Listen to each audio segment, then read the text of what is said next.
He thought it would be a regular delivery in Beverly Hills, just another stop, another signature. But then he saw her, a little girl, quiet, pale, standing halfway up a staircase, and in one quick moment, so fast her father didn't even see it, she raised her hand, thumb tucked in, fingers closed. It was the help me signal, a silent scream behind a wealthy man's smile. And in that instant, Gabriel Jerkins knew this was no ordinary delivery. Gabriel Jerkins was the kind of man people didn't notice. Mid-40s, wore the same gray uniform every day. He walked the streets of Los Angeles like a ghost with a mailbag. Always on time, always polite, always invisible. He lived alone in a quiet apartment near downtown. No wife, no kids, no photos on the walls. Just an old coffee machine that hissed every morning, a creaky floorboard in the hallway, and a small radio he left on at night, just so the silence wouldn't swallow him whole. People saw him as just the mailman. But Gabriel had a good heart, a quiet conscience, and after what he saw behind that rich man's door, he couldn't pretend he didn't. It was a Thursday morning when Gabriel got the updated delivery route. He didn't think much of it. Just another name, another house, another signature. But one name caught his eye, Noah Barnes. The man lived in one of those homes you only see in magazines or movie scenes. Beverly Hills, the kind of address that echoed power. Gabriel had never delivered anything there before. He remembered the dispatcher saying, "Big house, important client, don't mess it up." So he drove in, past iron gates and silent security guards, down roads lined with palm trees and million-dollar hedges trimmed like art. Stone lions guarded doorsteps. Sprinklers whispered across manicured lawns. It was the kind of neighborhood where the world looked perfect, too perfect. He found the address. A towering white estate with black steel gates and a driveway so long it could fit 20 cars. Everything gleamed. Everything whispered luxury. But as Gabriel stepped out of the mail truck, something broke that illusion. The sound of glass shattering. Faint. Sharp. He froze for a second.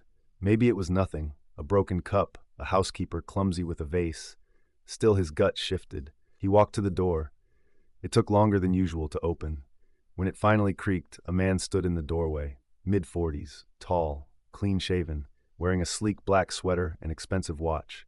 His hair was perfectly combed back, his posture calm, but his eyes were tight, contained, like he was trying hard not to let something slip. Gabriel nodded politely and extended the document. "Please sign here, Mr. Barnes." The man said nothing at first, just took the envelope, glanced over the form, and began signing. And that's when Gabriel saw her. Behind him, barely visible in the dim hallway light, a girl, maybe 8 or 9. She stood halfway up the staircase. Her hair was tangled and dry, like it hadn't been brushed in days. She wore a simple pale pink dress, too thin for the cold tile floor she stood on. And her eyes, they were wide, not with curiosity but fatigue. Dark circles hung beneath them like bruises. Her arms hugged her sides. One of them was bruised, purple, fading yellow at the edges. Gabriel blinked, looked again. He cleared his throat. "Is that your daughter, sir?" The man didn't look back, just kept signing. "Yes," he said, voice even. "Annabelle, go back to your room, sweetheart." The girl didn't move. For a few seconds, she just stood there, still. Then the man's voice rose slightly, though he tried to keep it smooth. "Annabelle, your room." She turned slowly, and in that moment, just before her foot touched the next stair, she raised her hand, not in a wave, not in a stretch, but something else, her thumb tucked into her palm. Fingers folded over, the help signal, so fast, half a second, almost invisible, but Gabriel saw it, he knew it. It was the international hand sign for "help me," used by women and children in danger, especially when they couldn't speak. Noah didn't see. He was sealing the envelope, calm, perfect. Gabriel said nothing, took the signed document, offered a stiff thank you, and turned to leave. But as he walked back to his truck, his heartbeat changed. Slower, heavier. The noise of the city faded. Only one sentence echoed in his head. "She did it so fast, but I know what I saw." That night, Gabriel didn't sleep. He sat on the edge of his couch, jacket still on, the front door barely shut. The apartment was quiet, too quiet. Even the city outside felt like it was holding its breath. He pulled out his phone, his hands trembled slightly. He typed into the search bar, "hand gesture for domestic abuse." Dozens of results popped up. Images, articles, videos, and there it was, a simple movement. thumb tucked in, fingers closed around it, the universal silent plea for help. He hadn't imagined it. He hadn't misread it. She was asking to be saved. Gabriel leaned back against the couch, staring at the ceiling like it held answers. But it didn't. It never did. He stood, paced, sat down again, then got up, then sat. Again. What am I supposed to do? Call the police? Tell them a little girl did something with her hand and I think it means she's in danger? He laughed. But it wasn't real. No one would take him seriously. He was just a mailman. Noah Barnes, on the other hand, was someone people respected. A businessman, a donor, a man with friends in city offices and country clubs. What would the headlines say? Beverly Hills resident accused of abuse after odd hand gesture. It would be dismissed before it even began. He sat in the dark, holding his head, the images of that house playing over and over. The girl's bruised arm, her tired eyes, the way she hesitated when her father spoke. And then that signal. He tried to shake it off, telling himself it wasn't his business, that the world wasn't fair, that people like him don't get involved, that rich families have secrets behind locked gates, and it's best not to knock twice. But his mind didn't listen. Instead, it went somewhere else, to a hallway from years ago. To a little boy curled up in the corner of a bedroom, hands covering his ears. His father had been drunk again. The screaming had started early. The glass had broken before sunset. Gabriel remembered it like it was yesterday. Neighbors had heard. Someone had knocked once, then left. No one ever came back. He remembered thinking, if someone had just stayed, if someone had just opened the door. Now he was that someone, standing at the edge of another door, and he was scared. But more than fear, there was guilt. What if that little girl doesn't make it through another night? What if I do nothing and I see her name in the news weeks from now? The night dragged on. The city outside never stopped moving, but inside Gabriel's apartment, time froze. And somewhere between 3 and 4 a.m., he whispered aloud, almost like a promise to himself, I can't walk away from this. The next morning came with no sleep. Gabriel stared at himself in the mirror. Unshaven, eyes red, shoulders heavy with the weight of a decision he hadn't fully made yet. He brewed a pot of coffee he didn't drink, opened the window and let the breeze drift in, but it did nothing to ease the ache inside him. That image of the girl, her eyes, her silence, that signal, it followed him like a shadow. As he started his delivery route that morning, he couldn't help it. He drove a little slower through the hills. When he reached the Barnes estate again, he didn't stop. He just passed by. But he looked. The grass was long, noticeably so, uneven, dry at the edges. Not something you'd expect in Beverly Hills. Not something a man like Noah Barnes would let go unattended. Gabriel kept driving, but the thought lodged itself deep. Maybe this is my way in. That evening, as the sun dipped below the skyline and painted the buildings in gold, he sat at his kitchen table and drafted a plan. It wasn't much, but it was something. He rehearsed what he would say, what tone to use, what not to say. The next day, once he finished his mail route, he didn't go home. He changed out of his uniform in the back of his truck, put on an old gray t-shirt and jeans, worn but clean, tucked in a small notebook, grabbed a bottle of water. Then he drove back to the estate. The gates were still open from a recent delivery. He walked in casually with just enough confidence to not look like a threat. He reached the door and knocked. Once. Then again. No answer. He turned to leave, his chest already tightening with disappointment, when the heavy front door creaked open behind him. A voice called out. Who is it? Gabriel turned slowly. Good evening, sir. It's Gabriel, from the other day, the mailman. Noah stepped forward, suspicious. His eyes darted to the driveway, then back to Gabriel. I thought I got all my mail today. Gabriel nodded quickly. Yes, sir, you did. I'm not here for that. He cleared his throat. I was actually wondering if you might need help with your lawn. I noticed it's been a little overgrown. Noah raised an eyebrow. You mow lawns? Gabriel shrugged. I do, sometimes. Just a weekend side hustle. I could start this weekend if you're interested. A long pause hung between them. Noah looked him over, top to bottom, then glanced at the lawn. He crossed his arms. My guy's been away. You do decent work? Gabriel nodded. Yes, sir. Another pause. Then Noah gave a slow, tired sigh. Fine. Start this Saturday, early. Gabriel smiled lightly. Thank you. I'll be here. The door shut. Gabriel stood on the steps for a moment before turning to leave. His heart was racing, his mind spinning. It wasn't much, just a lawn to mow, but it was a foot in the door. And for Gabriel Jerkins, it was the beginning of everything. Saturday came like a whisper, calm, cloudless, quiet, but Gabriel's heart wasn't. It beat like a drum inside his chest as he pulled up to the Barnes estate before sunrise. The streets were still empty. The morning breeze was soft, the world looked peaceful.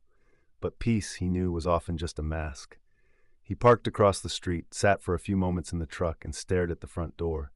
He reminded himself of the plan. Stay calm, stay low, observe. Don't raise alarms, don't look desperate. He grabbed his gloves, an old push mower, and a plastic rake from the back. He walked toward the house like he'd done this 100 times before, but inside he was trembling. The front yard was exactly as he'd seen it before. Long patches of grass, dried tips, clumps of leaves at the edges. He got to work, slowly, methodically. But every few minutes, he looked up at the windows. He scanned the hallway shadows through the glass. He checked for movement near the staircase. Nothing. 2 hours passed, then 3. Still no sign of her. Gabriel wiped sweat from his brow, leaned on the mower, and glanced up again. That's when he saw the door near the garage creak open. Annabelle. She stepped out timidly, holding something in her arms, maybe a box or a small bucket. She wore a loose, oversized sweater. It looked like it wasn't hers. Her hair was tied in a messy knot, her head slightly lowered like she didn't want to be seen. Gabriel's heart jolted. He dropped the rake and took a few cautious steps forward. He didn't want to startle her. He whispered softly, just enough for her to hear over the wind. "Hey!" She froze. Her eyes flicked up to him. She recognized his face, but didn't show relief. Only fear and confusion. Gabriel held his hands up slightly, like he didn't mean harm. "I saw you the other day, when I delivered the mail," he said gently. "I saw the sign. I just want to know, are you okay?" She looked over her shoulder quickly, then back at him. Her lips barely moved. "I'm not allowed to talk," she whispered. She turned to leave. But as she turned, the sunlight caught her neck. Gabriel saw it, a scar, faint but visible, long and narrow, tracing down toward her collarbone. And as she stepped forward, the loose sleeve of her sweater shifted, another one, on her forearm, jagged, old. Gabriel's stomach turned. He took a step closer. "Wait," he said softly. "I can help. Just tell me what's going on." Annabelle hesitated. Her eyes glistened, her throat tensed like she was swallowing something heavy. Then, in a voice so small it almost disappeared in the wind, she said, "I fell." Then she turned away and walked quickly back inside. Gabriel stood frozen, not because of what she said, but because of how she said it. It wasn't just her voice, it was her face, her eyes. She wasn't allowed to say more, but her body had already spoken. She wasn't safe. And Gabriel knew he had to do something. Gabriel made it to his truck, barely. The moment the door shut behind him, his breath caught in his throat. He gripped the steering wheel with both hands and lowered his forehead to it, pressing hard, like he was trying to keep himself from unraveling. The pain in his chest wasn't just sadness, it was something deeper, a kind of quiet grief, a helpless rage, something that couldn't be put into words. So he didn't try. He just sat there, in silence, tears filling the corner of his eyes. After a while, he reached into the glove compartment and pulled out a small, battered voice recorder. It was something he used sometimes to vent, talk through his thoughts. He never planned to share them. It was just easier than talking to people. He pressed record, his thumb shaking slightly. His voice came out rough, low. "I saw her again. She came outside. She had scars on her neck, her arm. She told me she fell, but she didn't. I could see it in her face. I don't know what's going on in that house, but I know what fear looks like. And that little girl, she needs someone." He paused, a long, aching pause, then added quietly, "I can't look away now." And so he didn't. Gabriel returned, every weekend just like he said he would. Push mower in hand, gloves in his back pocket, his eyes always on the house. At first, Noah barely noticed him. He would leave early, return late. Sometimes he'd nod. Most times, he didn't say anything at all. He seemed preoccupied, like he had too much going on to care about the man in the yard. But Gabriel noticed everything. He watched how Annabelle moved through the house like a ghost. When she appeared in the window, she never smiled. She stared blankly, never waved, never played. She always looked tired. Her posture slouched, her arms usually crossed like she was holding herself together. Once, Gabriel saw her brushing the porch quietly. Noah came out and said something. Gabriel couldn't hear it, but he saw her flinch. Just a twitch in her shoulder, a jolt in her step, like her body braced for something that never came. It was that twitch that broke something in Gabriel. It reminded him of his little sister, back when they were young, back when their father would yell from the other room, and she would jump before the sound even finished leaving his throat. Trauma lives in the muscles, and he could see it in Annabelle's bones. Each weekend, Gabriel took mental notes, patterns, behaviors, what time Noah left, what time he came home, how often Annabelle was seen, the number of bruises, the days she didn't come outside at all. His lawn work became a cover. His eyes were the only ones paying attention. And with every silent week that passed, his resolve grew heavier. He couldn't keep watching. He needed to act. But the question that haunted him wasn't if he would do something. It was how, and before it was too late. It was the third Saturday of the month. The sun was out early, but the wind carried an edge. Gabriel arrived like always, just after 7 a.m., tools in hand, purpose in heart. But something felt different. The air around the Barnes estate felt heavier, still, pressurized. Even the birds seemed quiet that morning. He began working, moving slower than usual, his eyes locked more on the windows than the weeds. An hour passed. Then a car pulled in. Fast, too fast. Noah. He slammed the car door shut and stormed toward the house. Gabriel stood up, brushing grass from his pants. He nodded politely. "Morning, sir." Noah didn't even look at him. His jaw was clenched, his steps sharp. He disappeared into the house, slamming the door behind him. Gabriel stared for a moment. His heart started to pound. He didn't know what it was, but something was wrong. 5 minutes later, it started. Shouting. Muffled but loud enough to make the windows shake slightly. A crash, like something heavy had been thrown. Gabriel dropped the rake and ran toward the side of the house, keeping low, keeping quiet. He knew he couldn't go in, but he remembered something. The upstairs window.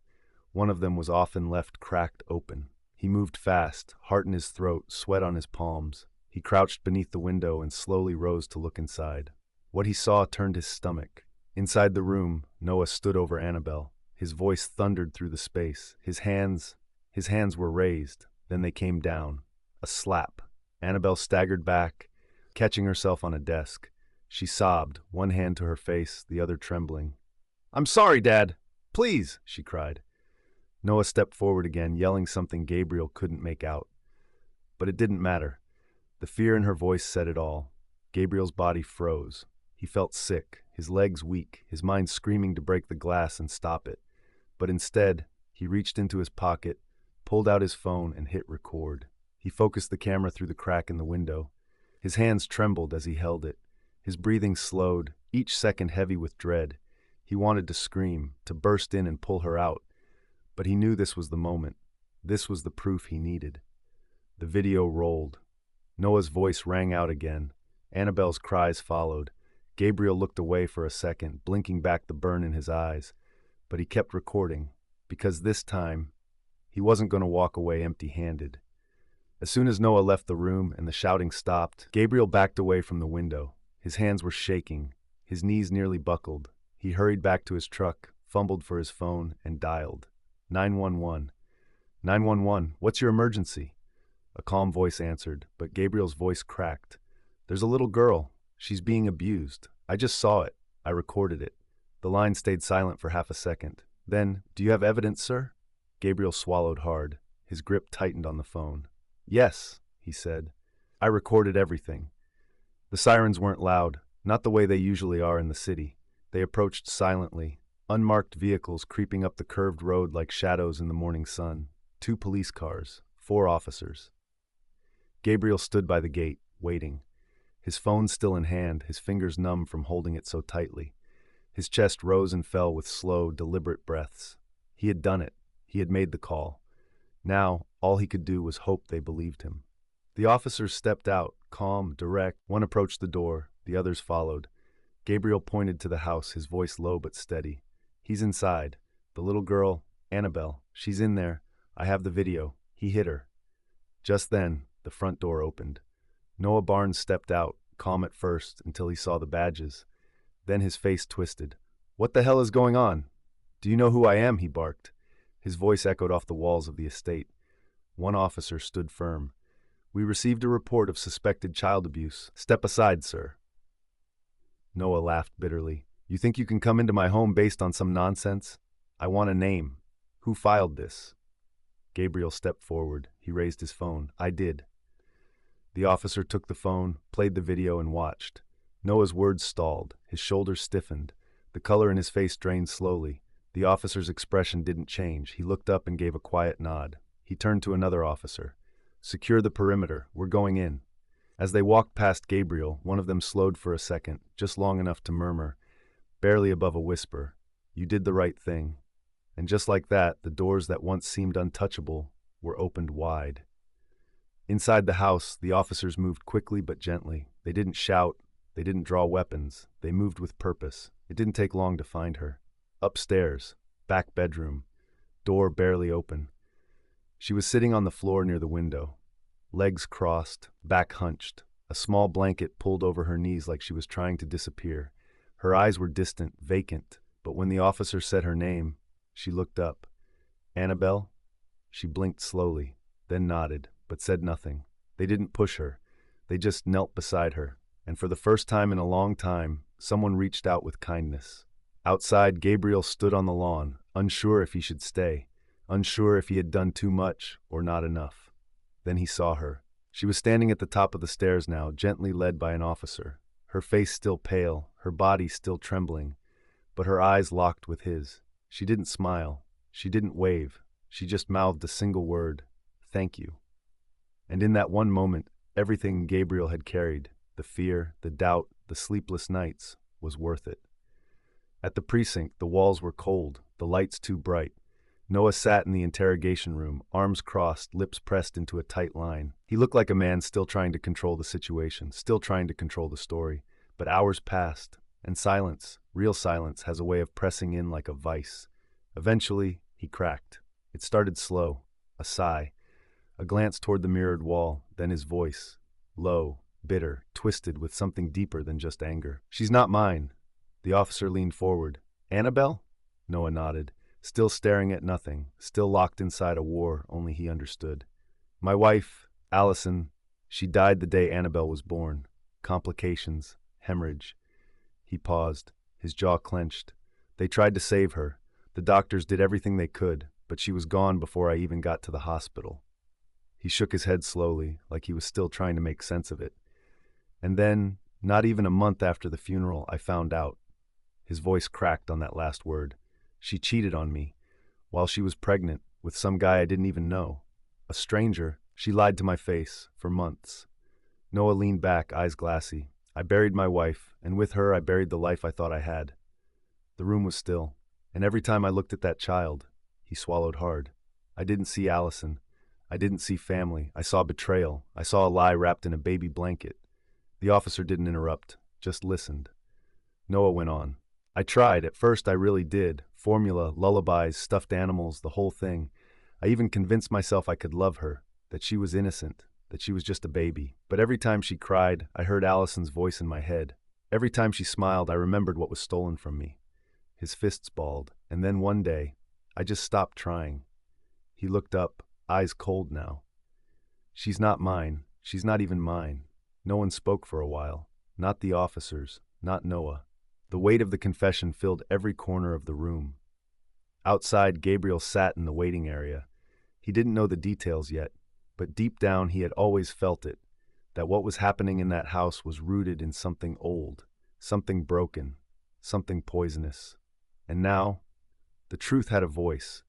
The trial didn't make headlines. There were no flashing cameras outside the courthouse, no reporters chasing sound bites. It was quiet, tucked away in a small courtroom downtown. But for Gabriel, it was the most important seat he had ever taken.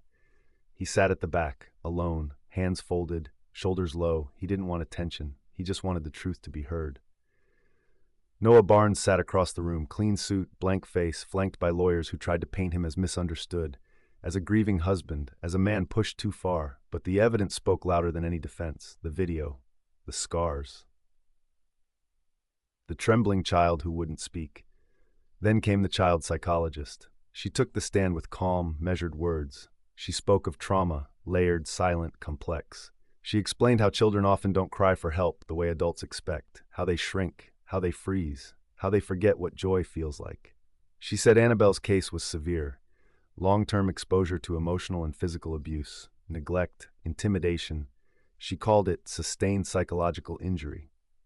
And as she spoke, Gabriel noticed something. For the first time since his arrest, Noah looked down. In the end, the verdict came with little drama.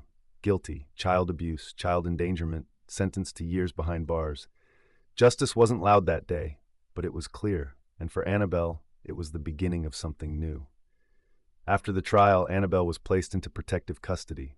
She didn't speak much, didn't trust easily, but slowly, gently, things began to shift. She was moved to a quiet home with a kind couple who had no children of their own, but hearts wide enough to hold more than one childhood. They didn't ask too many questions. They gave her space and patience and warmth. She started school again.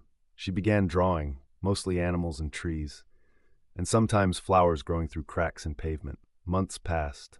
One afternoon, Gabriel received a letter. No return address. Just a folded piece of paper with a time and place scribbled in soft handwriting. He went. No expectations, just a quiet hope. And there she was, at a park, sitting on a bench, her new mother nearby. She looked different, brighter, healthier. But the eyes, those were the same. She spotted him, stood up slowly, didn't run, didn't speak. She just smiled and lifted her hand, not in a signal, not in fear, but in a wave. Gabriel smiled back, and for the first time in a long time, something inside him let go. Sometimes the quietest people carry the loudest courage. Gabriel wasn't a hero. He wasn't trained, he wasn't strong, he wasn't powerful. He was just a man who refused to ignore a child's silent cry for help. And that made all the difference.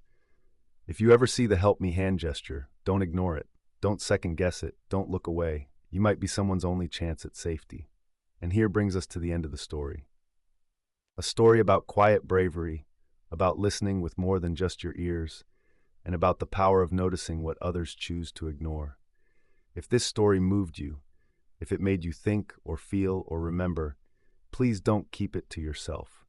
Like the video to support more stories like this, share it with someone who needs to hear it, and subscribe to Humanity Stories for more real, emotional, and powerful narratives that matter. Thank you for watching. We'll see you in the next story.